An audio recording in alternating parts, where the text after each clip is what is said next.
నమస్తే, welcome to NN. ఈరోజు పేపర్లోని ప్రధాన అంశాలు చూసుకుందాం. ప్రధానంగా చూసుకున్నట్టయితే మహాపేపర్లో కనుక చూసుకున్నట్టయితే ఈరోజు మొదటిగా జనవరి 16న దానం రాజీనామా, బెంగాల్తో కలిపి ఖైరతాబాద్ దంగల్, తాను కాంగ్రెస్ ఎమ్మెల్యేనే అని తేల్చేస్తున్న దానం. రాజీనామాకు రెడీ, మళ్లీ బరిలో కిస్సాయి. సంక్రాంతి తర్వాత సుప్రీంలో విచారణ. ప్రధానంగా చూసుకున్నట్టయితే దానం నాగేందర్ ఇటు బీఆర్ఎస్ కు రాజీనామా చేసి మరొకసారి బరిలో నిలిచేటట్టు తెలుస్తుంది. అయితే మరొకసారి ఖైరతాబాద్ ఎమ్మెల్యేగా గెలుస్తాను అంటూ కూడా ఆయన ధీమా వ్యక్తం చేస్తున్నారు. నేను చూసుకున్నట్టయితే ఆయన మీడియాతో మాట్లాడుతూ కొన్ని వ్యాఖ్యలు చేయడం జరిగింది. నేను కాంగ్రెస్ ఎమ్మెల్యేనే, అసలు ఏ పార్టీ గెలిచిద్ది, మరొక పార్టీ గెలిచే అవకాశాలు ఉన్నాయా, ఖచ్చితంగా ముఖ్యమంత్రి రేవంత్ రెడ్డి చేసే సంక్షేమ పథకాలే గెలిపిస్తాయంటూ కూడా నిన్న ఆయన మీడియా అడిగిన ప్రశ్నల్లో భాగంగా ఆయన సమాధానం చెప్పడం జరిగింది. ప్రధానంగా చూసుకున్నట్టయితే ఖైరతాబాద్ ఎమ్మెల్యే దానం నాగేందర్ జనవరి 16న రాజీనామా చేసే అవకాశాలు ఉన్నాయని ఉన్నత స్థాయి వర్గాల్లో ప్రచారం జరుగుతుంది. ఓవైపు ఫిరాయింపు ఎమ్మెల్యేల అంశంలో అటు సుప్రీంకోర్టు, ఇటు స్పీకర్ విచారణ తీర్పుల నేపథ్యంలో ఎంపీగా కాంగ్రెస్ నుండి పోటీ చేసిన దానం నాగేందర్ తాను కాంగ్రెస్ ఎమ్మెల్యేనే అని బుధవారం స్పష్టత ఇచ్చారు. అయితే ప్రధానంగా చూసుకోవచ్చు, జనవరి 16న తర్వాత దానం రాజీనామా ఉండే అవకాశం ఉంది. అయితే నిన్న మీడియా అడిగిన ప్రశ్నల్లో భాగంగా ఒక పక్కన పార్టీ ఫిరాయింపులో కేసు జరుగుతుంది, ఇంకో పక్కన స్పీకర్ దీనిపై యాక్షన్ తీసుకోవడం జరిగింది. ఈ నేపథ్యంలో ఆయన కొన్ని వ్యాఖ్యలు చేయడం జరిగింది. ఒకటే అన్నారు, ఏ పార్టీ గెలిచిద్ది, ప్రధానంగా నేను పోటీ చేస్తాను, ఖచ్చితంగా ఖైరతాబాద్ ఎమ్మెల్యే మరొకసారి నేనే అవుతాను అని చెప్పి కూడా ఆయన చెప్పడం జరిగింది. బెంగాల్తో కలిపి ఖైరతాబాద్ కి దంగలు ఉండనుంది. అయితే ఈ నేపథ్యంలో ప్రధానంగా చూసుకున్నట్టయితే కాంగ్రెస్ ఎమ్మెల్యేని నేనే అంటూ కూడా ఆయన వ్యాఖ్యానించడం జరిగింది. అయితే ఇక్కడ మనం చూసుకోవాల్సిన విషయం ఏంటో, ఒక పక్కన పార్టీ ఫిరాయింపులపై విచారణ జరుగుతుంది, ఇటు స్పీకర్ కూడా విచారణ జరుపుతున్నారు. ఈ నేపథ్యంలో కనుక చూసుకున్నట్టయితే మరొకసారి ఎన్నికలకు వెళ్లే అవకాశం ఉందని బీఆర్ఎస్ పార్టీకి రాజీనామా చేయనున్నారని చెప్పి ప్రధానంగా తెలుస్తుంది. ఆయన నిన్న మాటల్లో స్పష్టీకరణ చేశారు. నేను కాంగ్రెస్ ఎమ్మెల్యేనే, కాంగ్రెస్ నుంచి గెలుస్తా, ముఖ్యమంత్రి రేవంత్ రెడ్డి చేసే సంక్షేమ పథకాలు ప్రజల్ని ఆకర్షిస్తున్నాయి, ఆయన అంత మంచి పనులు చేస్తుంటే వేరే పార్టీ ఎందుకు గెలుస్తుంది, అసలు వేరే పార్టీ గెలిచే అవకాశాలు ఉన్నాయా అంటూ కూడా ఆయన క్వశ్చన్ చేయడం జరిగింది. ఈ నేపథ్యంలోనే మనకు కొంతవరకు స్పష్టీకరణ వచ్చింది. ఆయన బీఆర్ఎస్ కి రాజీనామా చేసి ఖచ్చితంగా ఇటు కాంగ్రెస్ తరఫున పోటీ చేయనున్నారని తెలుస్తుంది. మరి ఈ నేపథ్యంలో జనవరి 16న సుప్రీంకోర్టు ఫిరాయింపు ఎమ్మెల్యేల కేసు తిరిగి విచారణ రానుండగా ఇక ఆ రోజే రాజీనామా చేయనున్నారు అన్నట్లుగా కూడా తెలుస్తుంది.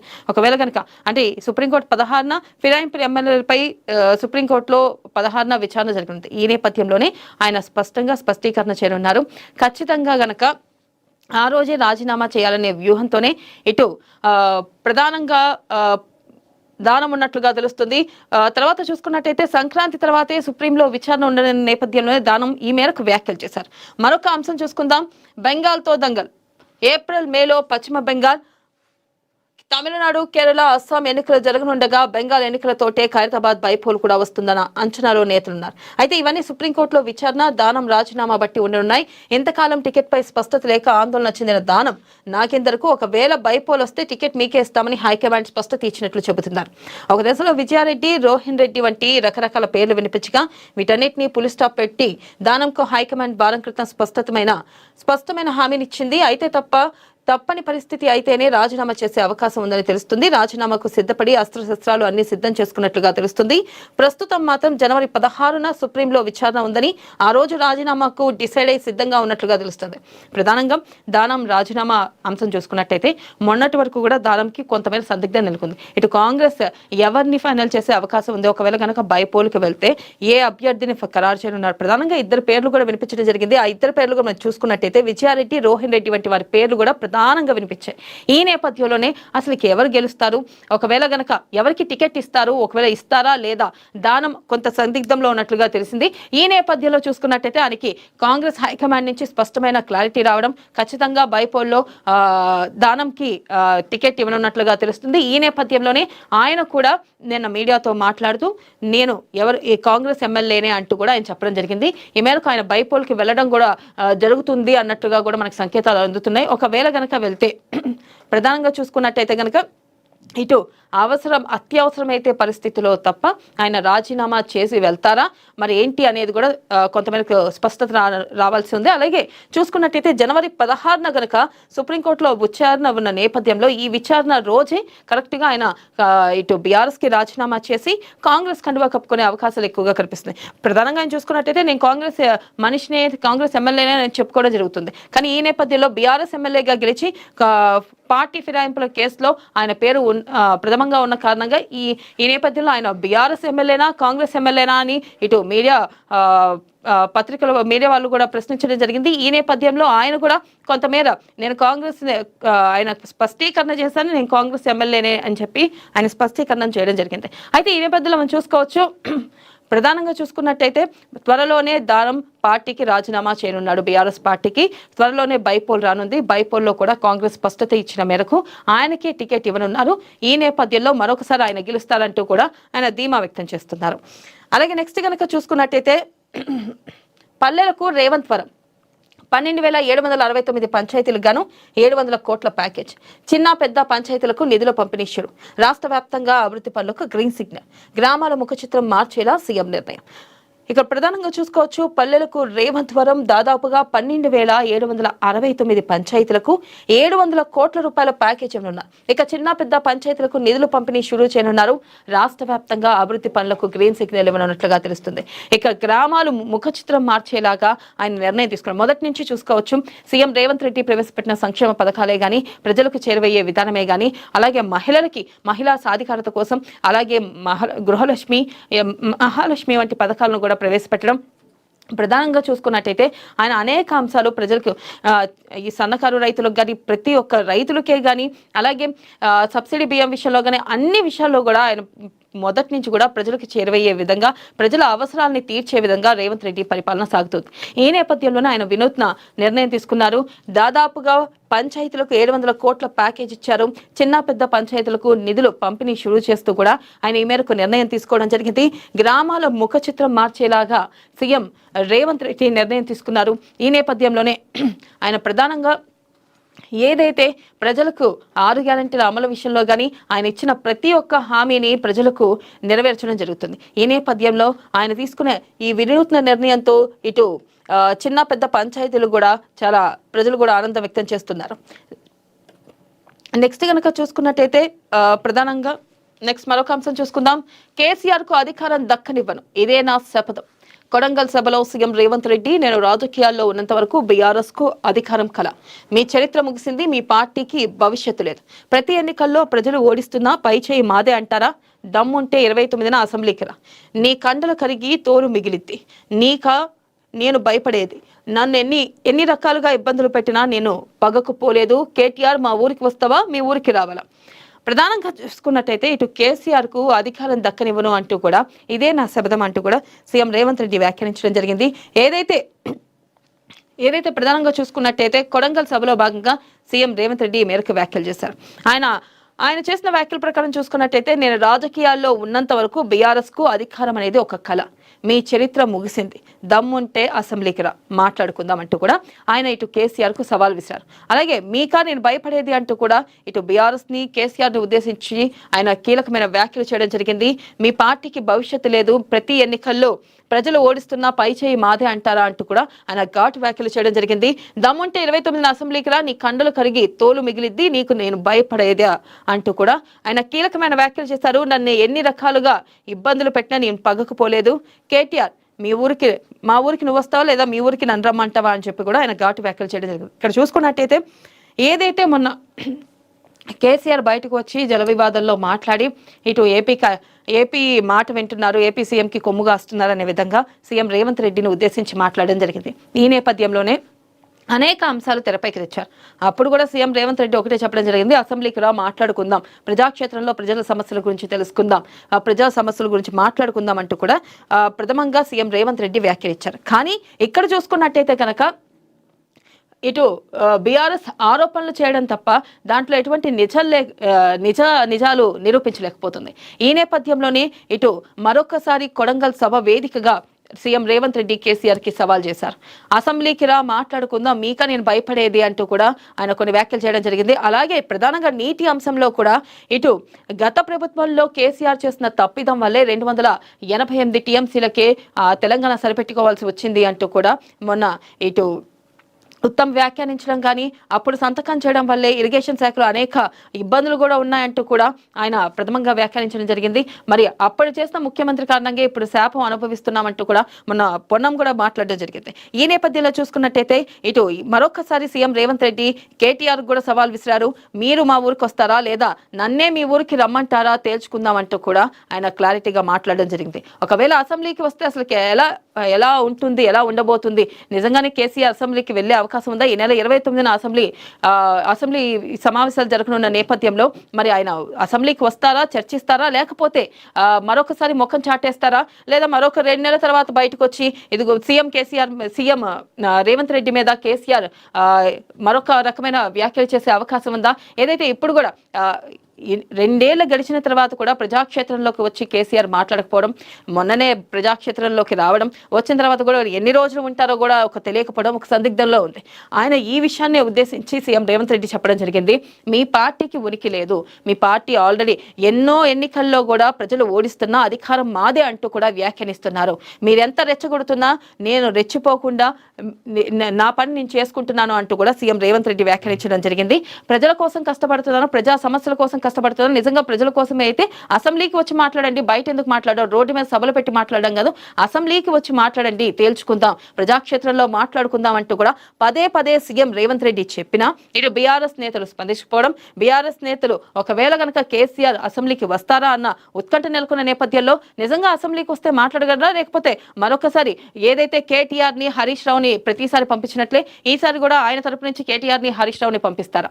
అసలు ఏం జరగబోతుంది? ఒకవేళ రానున్న అసెంబ్లీ ఏదైతే ప్రథమంగా చూసుకున్నట్టయితే ఒకవేళ గనక అసెంబ్లీకి వస్తే మరి ఎలా దీన్ని ఎదుర్కోబోతున్నారు, నిజంగా కేసీఆర్ వచ్చే అవకాశాలు ఉన్నాయా అంటూ కూడా కొంతమేర ప్రజల్లో సందిగ్ధం నెలకొంది. మరొక పక్కన చూస్తున్నట్టయితే సీఎం రేవంత్ రెడ్డి కూడా ఈ మేరకు సవాల్ విసరడం జరిగింది. మరి ఆ సవాల్ని స్వీకరిస్తారా లేదా? ఇటు కేటీఆర్ కూడా ఒకటే చెప్పారు, నువ్వు మా ఊరికి వస్తావా లేదా నన్నే మీ ఊరికి రమ్మంటావా అంటూ కూడా ఆయన ఘాటు వ్యాఖ్యలు చేయడం జరిగింది. మరి దీనిపై కేటీఆర్ కానీ కేసీఆర్ కానీ ఎలా స్పందిస్తారు, ఒకవేళ స్పందిస్తారా లేదా అన్నది కూడా ప్రథమంగా తెలియాల్సి ఉంది. ఒకవేళ గనక సీఎం రేవంత్ రెడ్డి వ్యాఖ్యల మేరకు ఒకవేళ కేసీఆర్ గనక అసెంబ్లీకి వస్తే వాడి వేడి చర్చ జరిగే అవకాశం ఉంది. నిజంగా కేసీఆర్ అంత ధైర్యం చేయగలరా, లేకపోతే తూతు మంత్రంగా 2 మాటలు అనేసి మరొకసారి ఫామ్ హౌస్ కి వెళ్ళిపోయి కూర్చుంటారా అనేది కూడా కొంతమేర సందిగ్ధంలో నెలకొంది.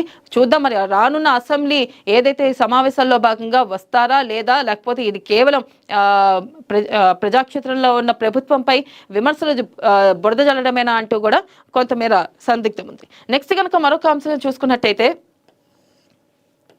ఏఐ సహాయంతో కాపింగ్, హైదరాబాద్ సెంట్రల్ యూనివర్సిటీలో నయా మోసం, చెవిలో బ్లూటూత్, షర్ట్లో మైక్రో స్కానర్, హెచ్సియు పరీక్షల్లో చిక్కిన హర్యానా యువకులు. ప్రధానంగా చూసుకున్నట్టయితే ఏఐ సహాయంతో మాస్ కాపీయింగ్ జరిగింది. మనం చూసుకున్నట్టయితే గతంలో కూడా అనేక సార్లు మాస్ కాపీయింగ్ చేశారు. అంటే టెక్నాలజీకి అనుగుణంగా ఈ కాపీయింగ్ చేయడం జరుగుతుంది. అయితే ఈ నేపథ్యంలో కొత్తగా చూసుకున్నట్టయితే హర్యానా రాష్ట్రంలో ప్రధానంగా హైదరాబాద్ సెంట్రల్ యూనివర్సిటీలో నయా మోసం బయటకు వచ్చింది. చెవిలో బ్లూటూత్, షర్ట్లో మైక్రో స్కానర్ పెట్టుకుని హెచ్సియు పరీక్షల్లో హర్యానా యువకులు చిక్కారు.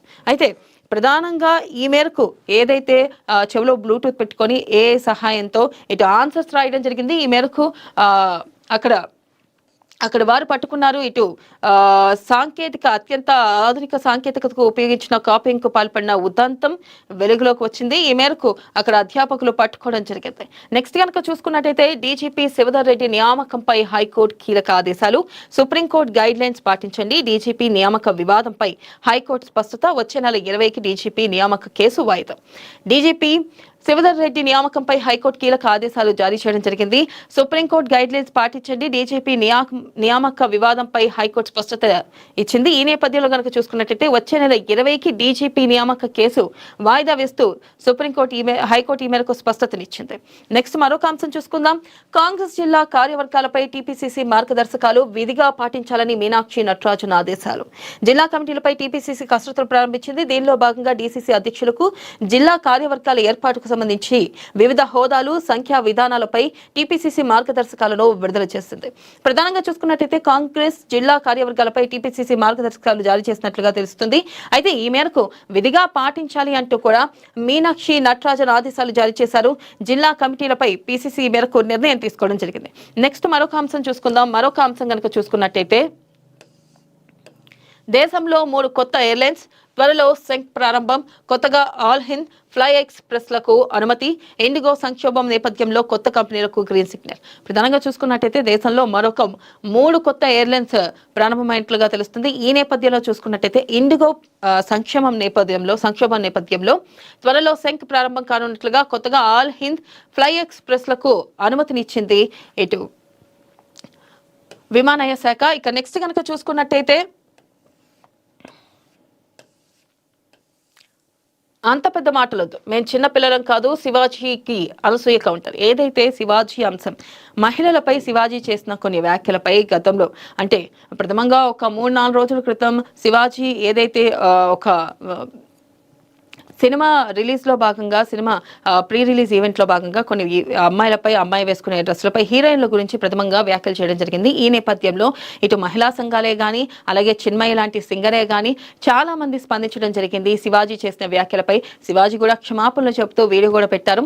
కానీ ఇప్పుడు తాజాగా అనసూయ కూడా స్పందించినట్లు తెలుస్తుంది. అంత పెద్ద మాటలొద్దు, మేము చిన్న పిల్లలం కాదు అంటూ కూడా శివాజీకి ఇటు అనసూయ కౌంటర్ ఇచ్చినట్లుగా తెలుస్తుంది.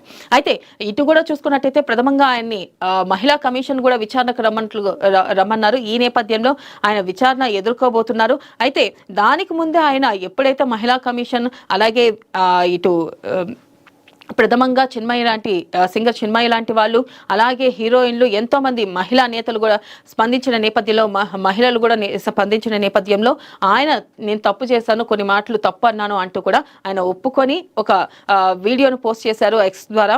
అయితే ఈ నేపథ్యంలో ఆయన సారీ చెప్తూ నేను అలా అనలేదు, పొరపాటున అన్నాను అంటూ కూడా ఆయన వివరణ ఇచ్చారు. మరి త్వరలోనే ఆయన మహిళా కమిషన్ విచారణను ఎదుర్కోబోతున్నారు. మరి ఆ మహిళా కమిషన్ ఏ నిర్ణయం తీసుకోబోతుంది, మరి ఆయనకి ఎటువంటి జరిమానా విధిస్తుందా లేకపోతే ఏమైనా శిక్ష విధిస్తుందా అనేది చూడాలి. అలాగే ఈ నేపథ్యంలోనే ఇటు అనసూయ కూడా స్పందించడం జరిగింది.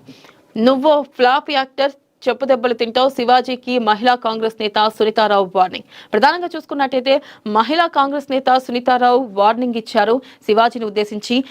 ఏదైతే శివాజీ చేసిన వ్యాఖ్యల నేపథ్యంలో మహిళల దుస్తులు, మహిళల వేషధారణ సినిమాల్లో అంటే పర్లేదు కానీ బయట కూడా సినిమాల్లో వేసుకున్నట్టే డ్రెస్సులు వేసుకొని రావడం వల్ల మీకే నష్టం జరుగుతుంది అంటూ కూడా ఆయన చేసిన వ్యాఖ్యల నేపథ్యంలో ఇటు మహిళా కాంగ్రెస్ నేత సునీతారావు కూడా వార్నింగ్ ఇచ్చారు. నువ్వు ఒక ఫ్లాప్ యాక్టర్ అని చెప్పి నీ ఫ్లాప్ యాక్టర్వి నువ్వు ఇష్టం వచ్చినట్టు మాట్లాడితే ఎవరు చూస్తూ ఊరుకోరు అంటూ కూడా ఈ మేరకు ఆవిడ వార్నింగ్ ఇవ్వడం జరిగింది. అయితే చూసుకోవచ్చు మరి త్వరలోనే ఆయన విచారణ ఎదుర్కోబోతున్నారు. మరి ఆ విచారణను ఎలా ఎదుర్కోబోతున్నారు, మరి ఆయనకి ఏమైనా శిక్ష పడే అవకాశాలు ఉన్నాయనేది చూడాలి. నెక్స్ట్ కనుక చూసుకున్నట్టయితే ఆ ముగ్గురు ఒకటే, కాంగ్రెస్ బీఆర్ఎస్ ను కలిపేందుకే ఎంఐఎం ప్రయత్నాలు, బీజేపీ చీఫ్ రామచంద్రరావు.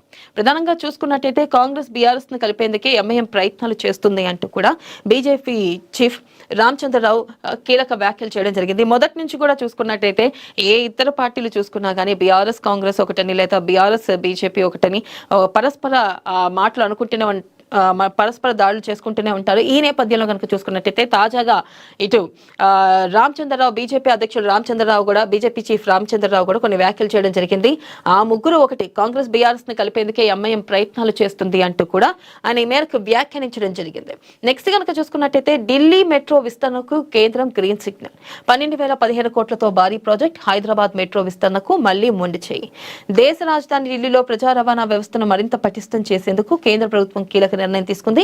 ప్రధానమంత్రి నరేంద్ర మోదీ అధ్యక్షతన జరిగిన కేంద్ర మంత్రివర్గ సమావేశంలో ఢిల్లీ మెట్రో 4వ దశ విస్తరణకు ఆమోదం లభించింది. అయితే ఈ మెట్రో విస్తరణ ప్రాజెక్ట్ కోసం 12,015 కోట్లను కేటాయిస్తూ కేబినెట్ తీర్మానించింది. అయితే ప్రధానంగా మనం చూసుకోవచ్చు, మొదటి నుంచి కూడా ఢిల్లీ మెట్రో విస్తరణకు కేంద్రం గ్రీన్ సిగ్నల్ ఇచ్చినట్లుగా తెలుస్తుంది. 12,015 కోట్లతో గ్రీన్ సిగ్నల్ ఇచ్చింది. మరొకసారి హైదరాబాద్ కి మొండి చేయ మిగిలింది. అయితే కేంద్రం ఈ మేరకు ఢిల్లీ విస్తరణలో ఏదైతే ఢిల్లీ మెట్రో విస్తరణలో భాగంగా ఇటు నిధులు కేటాయించింది కానీ హైదరాబాద్ కు మాత్రం మొండి చేయి చూపించింది. హైదరాబాద్ కు మెట్రో విస్తరణ దాదాపుగా కొన్నేళ్ల నుంచి మెట్రో విస్తరణ జరగనుంది, మెట్రో విస్తరణ 2వ ఫేజ్ మొదలు కానుంది అంటూ కూడా మాట్లాడుకుంటున్న తరుణంలో ఎక్కడా కూడా మరొకసారి ఢిల్లీకి కేటాయించింది కానీ హైదరాబాద్ కి మొండి చేయి చూపించింది. ఈ మేరకు కేంద్రం కూడా ఈ నిర్ణయం తీసుకోవడం కొంతమేర అసంతృప్తిని కలిగిస్తుంది.